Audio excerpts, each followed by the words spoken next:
Okay. All right. Good to see everybody.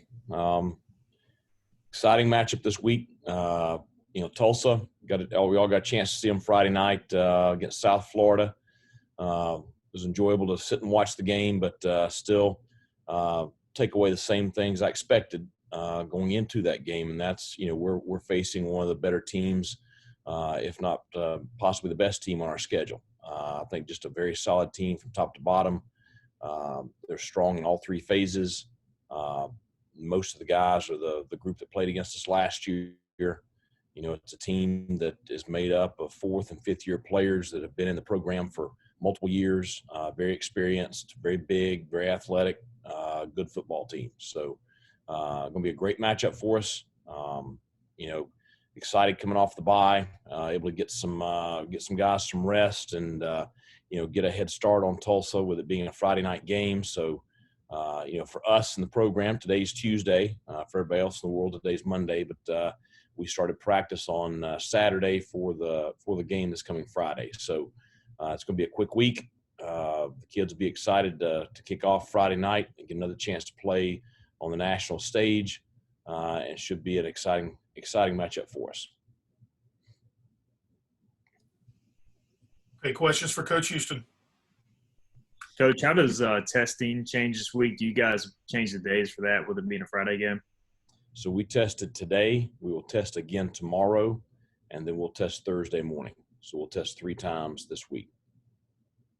And then are you guys, with it being a 9 o'clock game on Friday, are you guys traveling later Thursday, or kind of what's the travel schedule like? We are.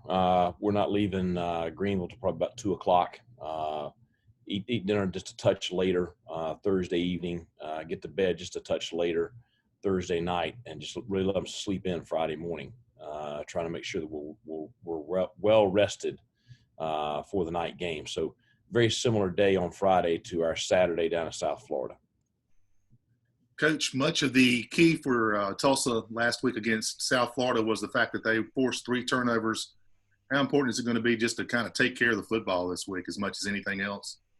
Well, I think it's the name of the game every week. And certainly, we've seen just Tulsa's defense is really outstanding again this year. The 16-7 game against Oklahoma State in the opener, very impressive defensive performance there. And of course, wins in their last 2 games against UCF and USF. So it's going to be a challenge. We got to do a great job with ball security. We got to do a great job with execution. Can you update us at all with testing, obviously, and where are you? It looked like from the weekend we saw some photos on Twitter of Holton Ahlers was practicing Saturday. And do you have those 5 guys back? Where are you kind of at with things now? We got most of them back. We'll be without a few guys this Friday, but we're getting a lot of them back from quarantine and isolation, and we're getting some of our guys that have been nicked up a little bit, getting a few more of those guys back as well. So it's certainly good to have Holton back at practice. He practiced well on Saturday, looked very sharp, and so expecting to have a great week with him as far as preparation goes. Coach, number 23 for Tulsa, I think, is Zaven Collins defensively. Yeah. I mean, that guy's, he's everywhere. Do you have to know where he is in the pre-snap going into a game like this? Yeah, I mean, I think he's one of the best linebackers in our league, and probably a guy that you're going to see playing on Sunday. Just from the game at the end of the season last year, I thought he was just a quality player then, but I think he's improved over the off season. Big, can run. He had the interception return for a touchdown there Friday night. He's just a very active player, really plays downhill. You've seen when he triggers very fast on the run and really gets downhill quickly. So we're going to have to do a good job of trying to take care of him Friday night. Coach, last year you were coming off very competitive games with Southern Methodist and Cincinnati when they were nationally ranked. And then the game with Tulsa was not as competitive. And kind of what do you take away from that game as far as preparing for the matchup this year? Well, I mean, I don't think our team really compares in any way to last year's team. I think we all know that from a competitive standpoint and just for a lot of reasons. But, the one thing that stood out to me during that matchup last year was just how big physically Tulsa was on both sides of the ball. Just, big receivers, big DBs, big defensive front, big offensive front. It's just a large football team. So the same guys are back. So you do know what to expect right there. And that's the reason I think that, our ability to play fast and play a very physical game Friday night is going to be very important. Coach, they've only played 3 games and you are coming off a bye week. Most seasons in November now, you have a kind of full slate of film and you kind of know everything about each Right. opponent. Have you either looked at the film from last year or at least thought about that? Or do you still feel like with their 3 games this year, you still have a good grasp on game planning and whatnot? No, with the time that we had, I mean, we've looked at most of their games from last year and just really trying to find, some different teams, how they executed on either side of the ball against this team or that team based on, what scheme they were seeing. So we've looked at a good bit of film from last year going into this game. Coach, any chance Deontay or Noah are back for this game? I know we got to ask you every week, but are they progressing? I think there's a chance you'll see Deontay. He's progressing along well, and starting to practice a little bit more. Noah's probably still still going to be a while. And then what about, I know you're probably not going to give away a bunch of game plan type stuff, but with quarterback, and Ayler's back, do you still envision Mason either being in some type of packages or like Wildcat? I mean, could he still be involved in the offense moving forward at all? Well, I think you could. I think there's certain situations for it. And I think, the biggest thing with him, and, he and I talked about it on Saturday, is now that he's played and he understands just how fast things happen on the field on game day, for him, that experience is just so valuable. And I just, I really am trying to get him to, even while Holton is taking reps or playing on Saturday, just understanding, here's the call, here's what you're seeing defensively, just trying to see the same things that Holton is seeing, because, Holton has a great grasp of our offense. So I think that you still are in a developmental stage with Mason, but I think certainly you saw some strengths of his on display against Navy that, you could see us incorporate in, as the season moves on. Coach, you mentioned it earlier, and you've been talking about it. They're big and physical up front defensively. What do you feel like, in your opinion, that East Carolina has to do well offensively to try to be successful against a team like the Golden Hurricane?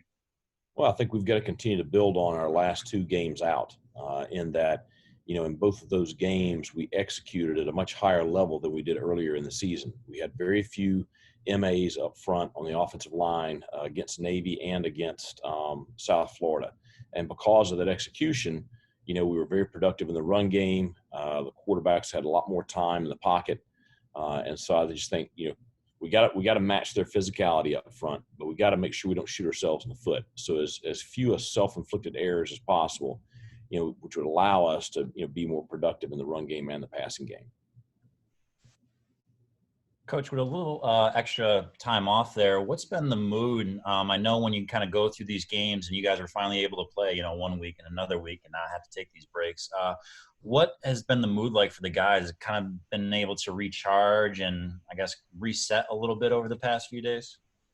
Well, I think that, you had to get beyond the Navy game last week, and I thought they did a good job of that. But I thought, Saturday's practice was very spirited, great energy on both sides of the ball. I said it last week. I wish we'd have played last weekend because you really felt like you were getting some momentum going.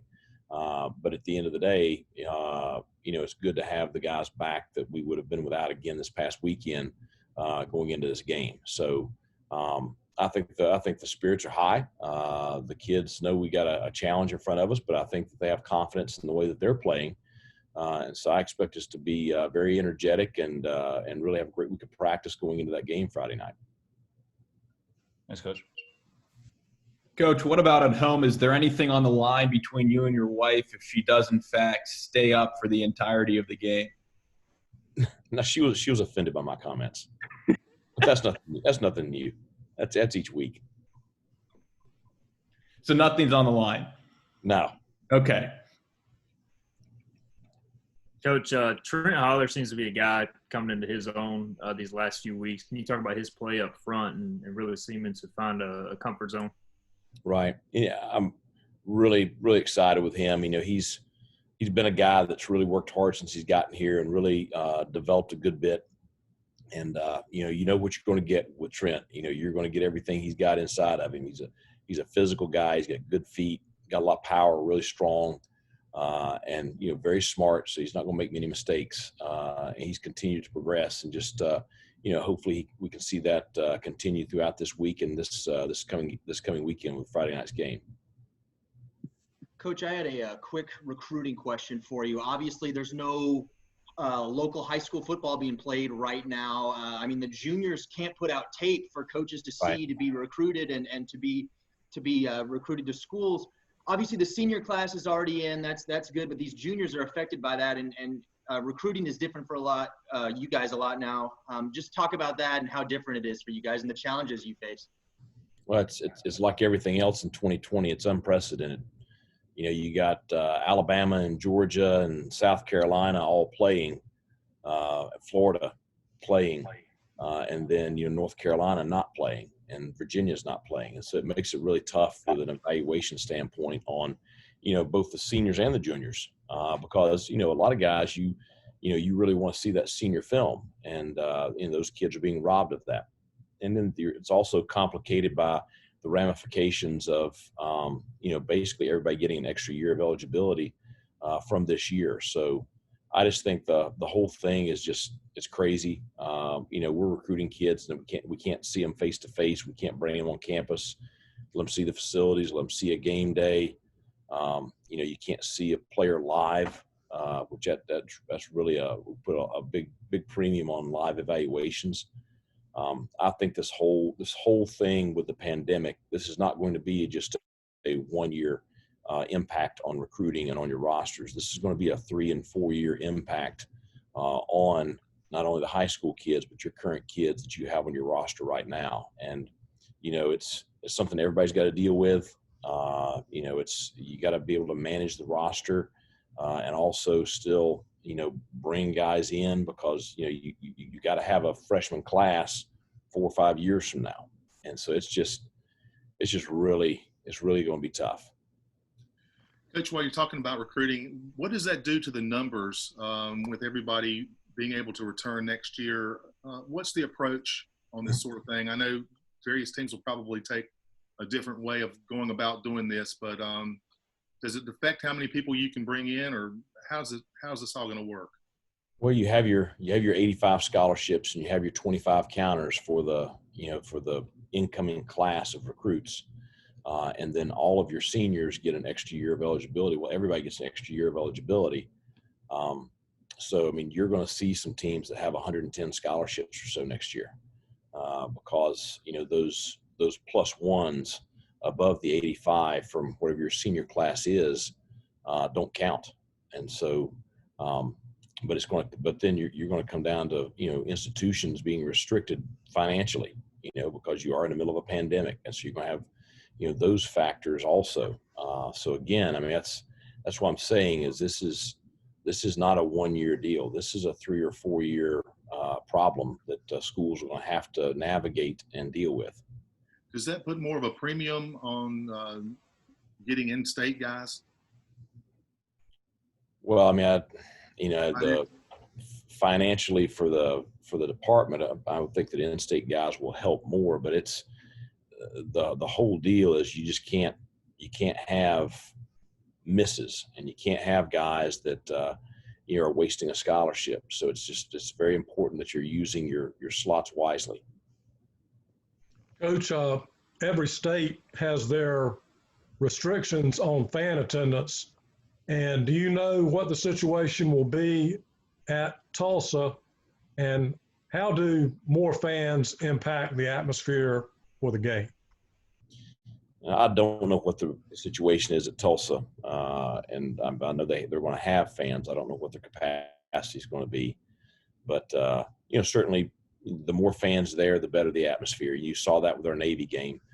We had 3,500 fans And I thought it was a significant, improvement on the game day atmosphere from the UCF game. I thought the stadium had great energy from that small group, last Saturday, week ago. So, it's the same at every school. Your fan base, they really make the game day atmosphere. And so, it's important to every institution. Looking back at this matchup real quick, and your receivers, and I know that Tulsa has a big kind of physical secondary, but how much does your receivers maybe mindset or game plan change when Ehlers is back and you maybe have more of a passing approach compared to a lot of blocking they did obviously against Navy? Well, I think the whole thing is just most of them have been with Holton for, multiple years. And so, and of course they, during the pandemic, most of them were working out with him. And so they've got a lot of reps with him. Mason is going to be a very good passing quarterback in time. It's just, you can't substitute for the, 1,000+ reps that Holton Ehlers has had. And that's just that timing and that chemistry and all that stuff is just so important. And it's so hard to generate and develop. And I think that our group has a really solid kind of deal with Holton because of all that experience there. So, they're going to gain that in time with Mason also, and with some of the other quarterbacks. But it's just, those guys are very young and have only been here a very small amount of time. Okay, are there any other questions for Coach Houston? Okay, Coach, thank you for your time. Okay, thanks a lot, guys. Have a good week. Okay, see you.